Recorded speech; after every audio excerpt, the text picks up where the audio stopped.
உறவுகளுக்கு வணக்கம். ஒரு 12-15 நாளாக அந்த இஸ்ரேல் ஈரான் பிரச்சனைங்கிறது மிகப்பெரிய அளவில் வெடிக்கக்கூடியதாக இருந்தது. ஒரு உலகப் போரை உருவாக்கக்கூடிய வாய்ப்பாகவும் நமக்கு ஒரு அச்சத்தை கொடுத்துட்டு இருந்துச்சு. ஏதாவது 1-2 நாடுகள் உள்ளே வந்தாலும் இது மிகப்பெரிய போராக மாறக்கூடிய வாய்ப்புகள் இருந்தது. அதையெல்லாம் கடந்து எந்த நாடுகளுமே உள்ளே வரலை. உள்ளே வந்த நாடுகள் எல்லாமே இஸ்ரேலுக்கு ஆதரவாக வந்த நாடுகள் தான் இருந்தன. ஈரானுக்கு ஆதரவாக சொல்லக்கூடிய நாங்கள் தான் நீ இஸ்லாமிய நாடுகளுக்கெல்லாம் ஆதரவு அப்படின்னு சொல்லக்கூடிய பாகிஸ்தான் கூட ஈரானோட முதுகுல குத்துற வேலையை தான் செஞ்சாங்க. தங்களுடைய தளவாடங்களை அமெரிக்கா கொடுத்தாங்க. ஈரானில் உளவு வேலை பார்த்தாங்க.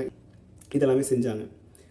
இன்னும் அமெரிக்காவுக்கு மிகப்பெரிய எதிர்ப்பு நாடுன்னு சொல்லக்கூடிய ரஷ்யாவாக இருக்கட்டும், இல்லை சீனாவாக இருக்கட்டும், இவர்களும் ஈரானுக்கு ஆதரவான பெரிய ஒரு எதிர்ப்பு, ஒரு பெரிய ஒரு செயல்பாடு அவங்க செஞ்ச மாதிரி தெரியலை. இது எல்லாமே நமக்கு சொல்லக்கூடிய ஒரே விடயம் என்ன அப்படின்னா, இஸ்ரேலுக்கு எதிரான நாடுகள் இங்கே இல்லை. அப்படி ஒரு நாடு இருந்தால் அது அழிக்கப்படும், அந்த அதிபர்கள் நீக்கப்பட்டு அங்கே வேறு ஆட்சி கொண்டு வரப்படும். இதை தான் இந்த போர் காட்டுது. இரண்டாவது விடயம் என்ன அப்படின்னா, ஈராக்கில் சதாம் ஹுசேன் இருந்தப்போ அவர் ஆட்சியை நீக்கணும் அப்படின்னு சொல்லிட்டு அமெரிக்கா அவர்கள் மீது போர் தொடுத்தது. என்னென்ன காரணங்கள் சொன்னாங்கன்னா, ஈராக் மிகப்பெரிய மோசமான ஆயுதங்கள் வச்சுருக்காங்க, அவங்க பயங்கரவாதிகளுக்கு ஆதரவு கொடுத்து, எடுத்துக்காட்டால் அல்கொய்தாவுக்கு ஆதரவு கொடுத்து அவங்க செயல்படுறாங்க அப்படின்னு சொல்லி தான் சதாம் ஹுசேனை அங்கேருந்து அகற்றணும்னு முடிவு பண்ணாங்க. அந்த ஆட்சியை மாற்றி அமைச்சாங்க. அப்போது ஈராக் அமெரிக்க எதிர்ப்பு நிலை கொண்ட ஒரு நாடாக இருந்தது. இது அப்படியே நம்ம இப்போது ஈரானுக்கு பார்ப்போம். ஈரான் மீது போர் தொடுத்த இஸ்ரேல் என்ன காரணம் சொல்கிறாங்கன்னா, இவங்கள்ட்ட அணு ஆயுதங்கள் இருக்குது, அதாவது மிகப்பெரிய மோசமான ஆயுதங்கள் கொண்டு வராங்க அப்படிங்கிற சொல்கிறாங்க. ரெண்டாவது, எங்கள் நாட்டு மீது போர் தொடுக்கக்கூடிய ஹமாஸ், ஹுத்தீஸ் இது மாதிரியான தீவிரவாத குழுக்கள் மீது இவங்க ஆதரவு கொடுக்குறாங்க, அதனால் நாங்கள் தாக்குதல் நடத்துகிறோம் அப்படின்னு தான் சொல்கிறாங்க.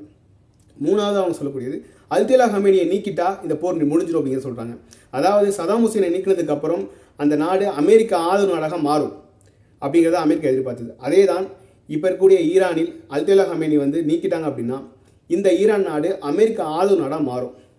இதை நோக்கி தான் இந்த கட்டங்கள்லாம் நகருது.